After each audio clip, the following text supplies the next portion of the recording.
Online Sunday school.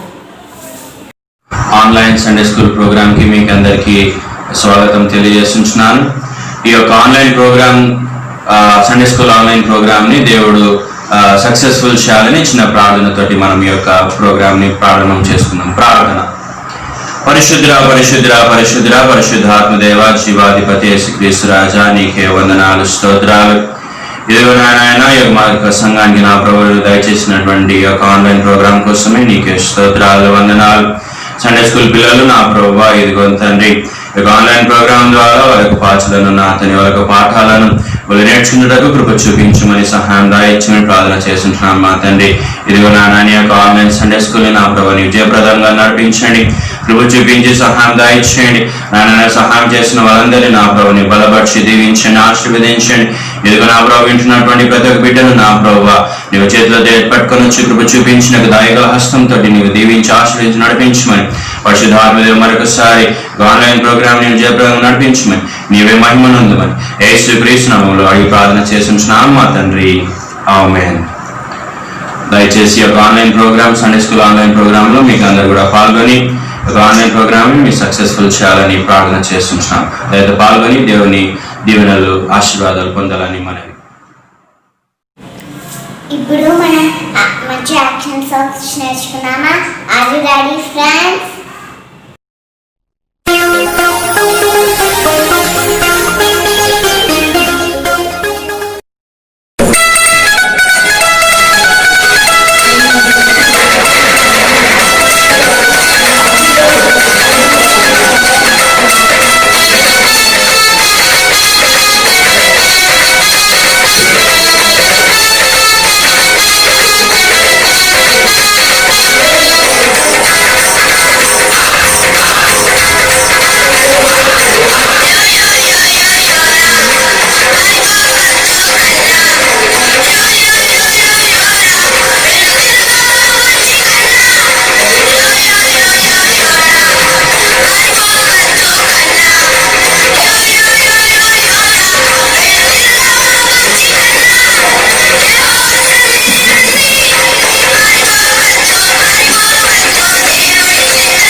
ఇప్పుడు మనం Bible నుంచి ఒక మంచి లెసన్ నేర్చుకున్నాం. Are you ready friends?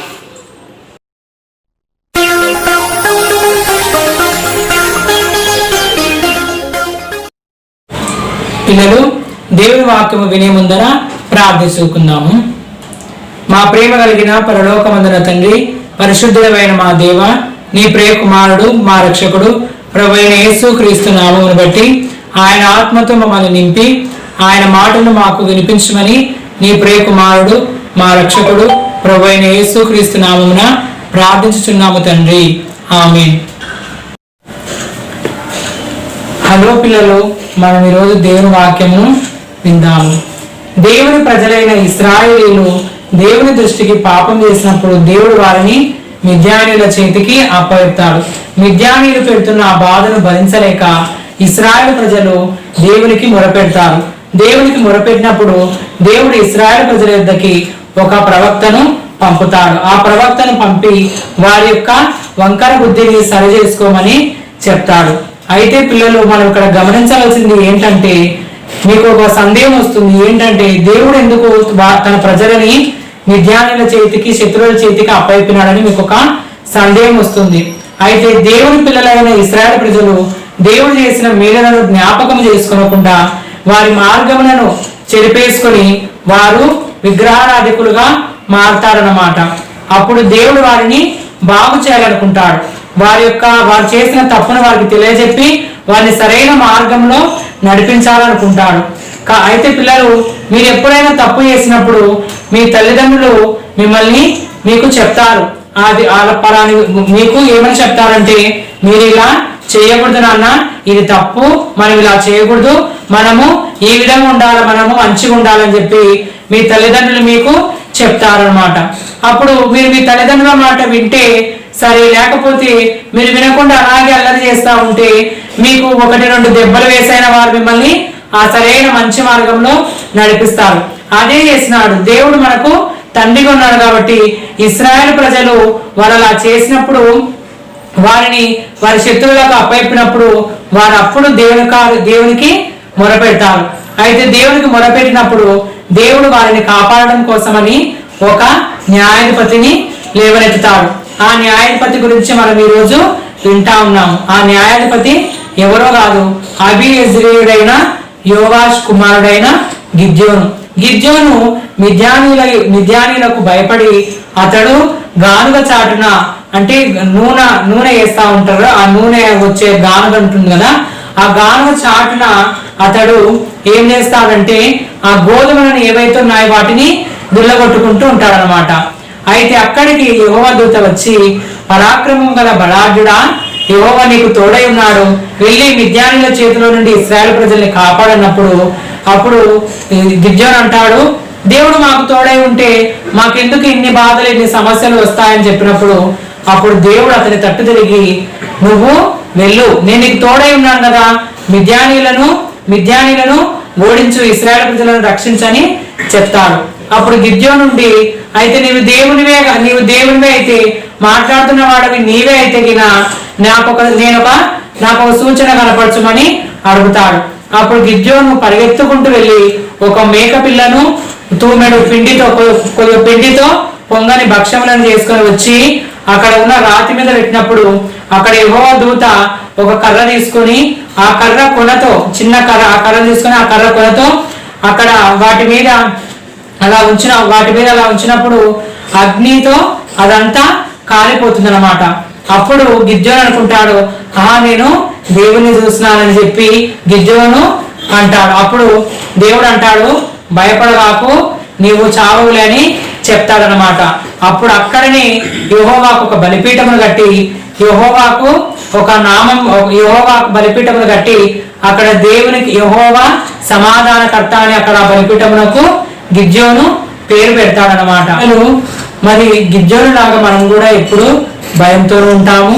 అంతేకాదు, మనం కూడా మన యొక్క లోపాలను మన యొక్క బలహీనతలను మనం చూసుకొని మనం ఎలాగో దేవుడికి ఇష్టంగా ఉండాలని మనం కూడా అనుకుంటూ ఉంటాం.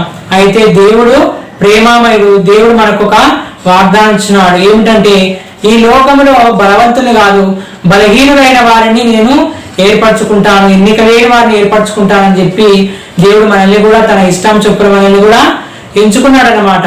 అయితే గిద్యోనుకు దేవుడు మరలా దేవుడు గిద్యోనుతో ఏమంటాడంటే, నీ తండ్రి కట్టిన బలిపీఠం నీవు పడగొట్టి తగిన ఏర్పాటుతో తగిన ఏర్పాటుతో ఈ బండకులను నీ దేవుడైన యెహోవాకు బలిపీఠం కట్టి ఆ రెండవ కోడెను తీసుకొని వచ్చి నీవు నరికిన ప్రతిమ యొక్క కళ్ళతో దహన బలి అర్పించమని అతనితో చెప్పాను.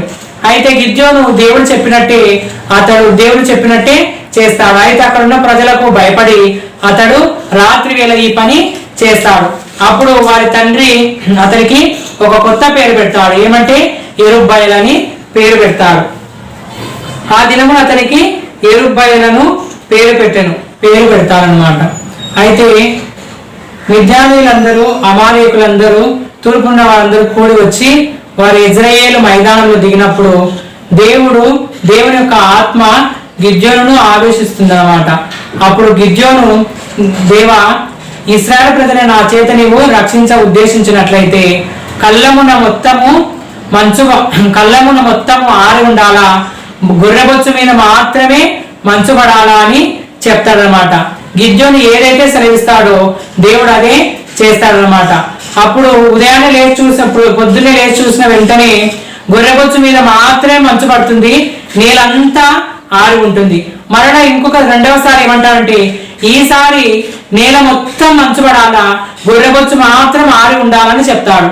రెండవసారి కూడా అదే విధంగా జరిగినప్పుడు అప్పుడు నిశ్చయించుకుంటాడు, ఇశ్రాయేలు ప్రజల్ని దేవుడు నా చేతనే రక్షిస్తున్నాడని చెప్పి గిద్యోను నిశ్చయించుకుంటాడు అన్నమాట. ఆ విధంగా గిద్యోను దేవుడు నా చేత ఇశ్రాయేలు ప్రజలను రక్షిస్తాడని నిశ్చయించుకుంటాడు.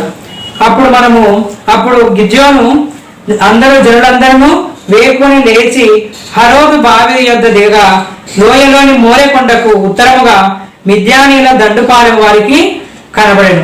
యెహోవా, నీతో ఉన్న జనులు ఎక్కువ మంది, నేను వారి చేతికి మిద్యానీయులను అప్పగింపదగదు. ఇశ్రాయేలీయులు నా బాహుబలం నాకు రక్షణ కలగజేసననుకొని నా మీద అతిశయించుదురేమో.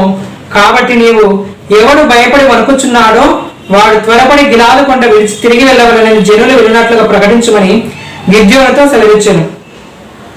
అప్పుడు జనులలో నుండి 22,000 మంది తిరిగి వెళ్ళిపోయి, అయితే దేవుడు అక్కడ హరోదు బావి దగ్గర ఇశ్రాయేలు ప్రజల్ని విడిపించడం కోసము అక్కడికి గిద్యోనుతో ఉన్నటువంటి జనులందరూ అక్కడికి దగ్గరగా వస్తారు. అప్పుడు గిద్యోనుతో దేవుడు ఏమంటా అంటే, వీరు చాలా ఎక్కువ మంది ఉన్నారు, వీరల్లా కూడా అవసరం లేదు, భయపడే వాళ్ళని వెనక్కి పొమ్మని చెప్పినప్పుడు అక్కడ 22,000 మంది తిరిగి వెళ్ళిపోతారన్నమాట. తర్వాత 10,000 మంది అక్కడ నిలిచి ఉంటారు. 10,000 మంది నిలిచినప్పుడు ఈ జనులు ఇంకా ఎక్కువ మంది వారిని నీళ్ల యుద్ధకు దిగజేయి, అక్కడ నేను వారిని పరీక్షిస్తానని దేవుడు చెప్తాడనమాట. అప్పుడు నీళ్ల యుద్ధకు వచ్చినప్పుడు అతడు నీళ్ల యుద్ధకు ఆ జనమును దిగజేసినప్పుడు యెహోవా కుక్క గతుకున్నట్టు తన నాలుకతో నీళ్లను గతికిన ప్రతివారిని, త్రాగుటకు మోకాలను కృంగిన ప్రతివారిని వేరువేరుగా ఉంచమని గిద్యోనుతో సెలవిచ్చెను. చేతితో నోటికి అందించుకొని గతికిన వారి లెక్క 300 మంది. మిగిలిన జనులందరూ నీళ్లు త్రాగుటకు మోకాలని కృంగి. అప్పుడు యెహోవా, గతికిన 300 మనుషుల ద్వారా మిమ్మును రక్షించదను, మిద్యానీయులను నీ చేతికి అప్పగించదను అని చెప్తాడనమాట. అయితే అక్కడ నీళ్ళ దగ్గర పరీక్షించినప్పుడు కొంతమంది మోకాలని నీళ్ళడానికి కృంగుతారు, కొంతమంది నీళ్లను చేతితో తీసుకొని కుక్క గతికిన చేతితో నోటికి అందించుకున్న వారు నీళ్లను గతుకుతారు. చేతితో నోటికి అందించుకొని గతికిన వాళ్ళ లెక్క 300 మంది. దేవుడు గిద్యోనుతో 300 మందిని నియమించినాడు అనమాట. ఈ 300 మంది ద్వారా దేవుడు ఇశ్రాయేలు ప్రజలని మిద్యానీయుల చేతిలో నుంచి విడిపిస్తాడు. అయితే ఇక్కడ మనం గమనించవలసింది ఏంటంటే, అంతేకాదు దేవుడు గిద్యోనుకి ఇచ్చిన ఆయుధములు, అంతేకాదు గిద్యోను అక్కడ తనతో పాటు ఆ 300 మందిని నిలుపుకుంటారు. వారందరూ మిద్యానీయుల ఆ 300 మందిని నిలుపుకొనెను. మిద్యానీయుల దండులో అతనికి దిగువగా ఉండేవా. ఆ రాత్రి యెహోవా అతనితో ఇట్లా, నీవు లేచి దండు మీదకి పొమ్ము, నీ చేతికి దాన్ని అప్పగించగను.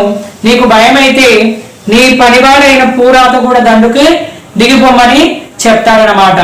అయితే వారు చెప్పుకొంచున్న దాన్ని విన్న తర్వాత నీవు ఆ దండులోనికి దిగిపోవుటకు నీ చేతులు బలపరచబడని చెప్పగా అతడును అతని పనివాడైన పూరాయను ఆ దండులోనున్న సన్నద్ధుల యొద్దకు పోయిరి. మిద్యానీయులను అమాలేకీయులను తూర్పువారును లెక్కకు మిడతల వలె ఆ మైదానములో పరుండి ఉండిరి. వారి ఒంటెలు సముద్ర తీరమందున్న ఇసుక రేణువుల వలె లెక్కలేనివై ఉండెను. గిద్యోను వచ్చినప్పుడు ఒకడు తాను కనిన కళను తన చెలికానికి వివరించుచున్నాడు.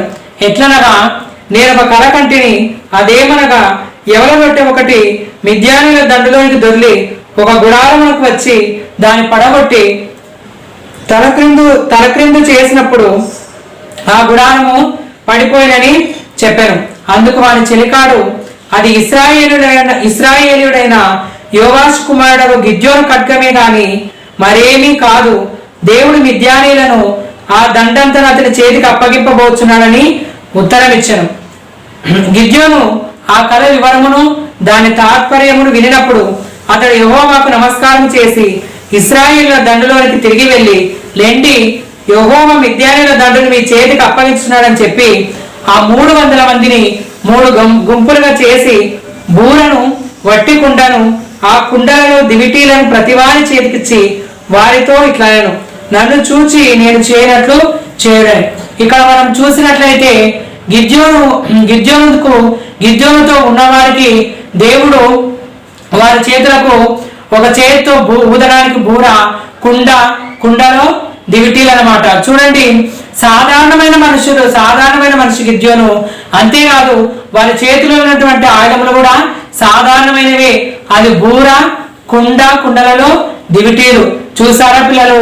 వీటి దేవుడు ఈ 300 మందిని నియమించుకోవడమే కాదు, గిద్యోను ద్వారా ఈ విధంగా ఇశ్రాయేలు ప్రజలకు విజయాన్ని దేవుడు అనుగ్రహించినాడు. సాధారణమైన మనిషి, సాధారణమైనటువంటి వస్తువులు, వాటి ద్వారానే ఇశ్రాయేలు ప్రజలు మిద్యానీయుల చేతిలో నుంచి దేవుడు విడిపించినాడు. చూసారా పిల్లలు? యుద్ధమునకు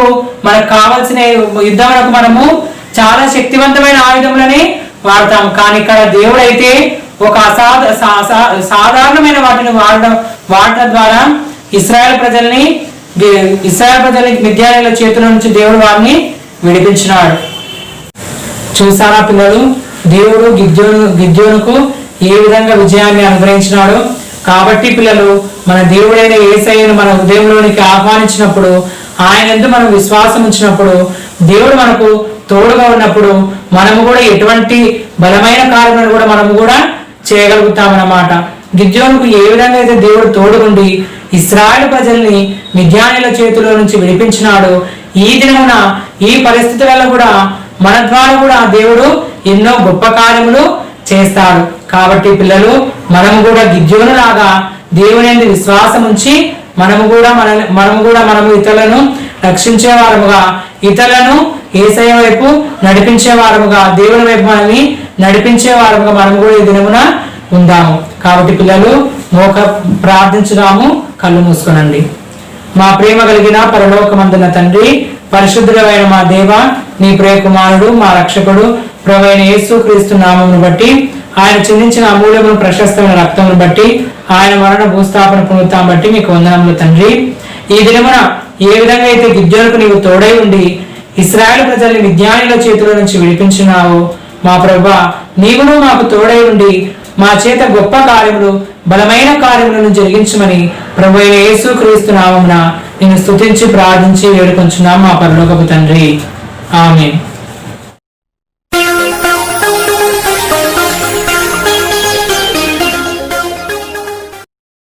భయపడుట వలన మనుషులకు ఉరి వచ్చేను.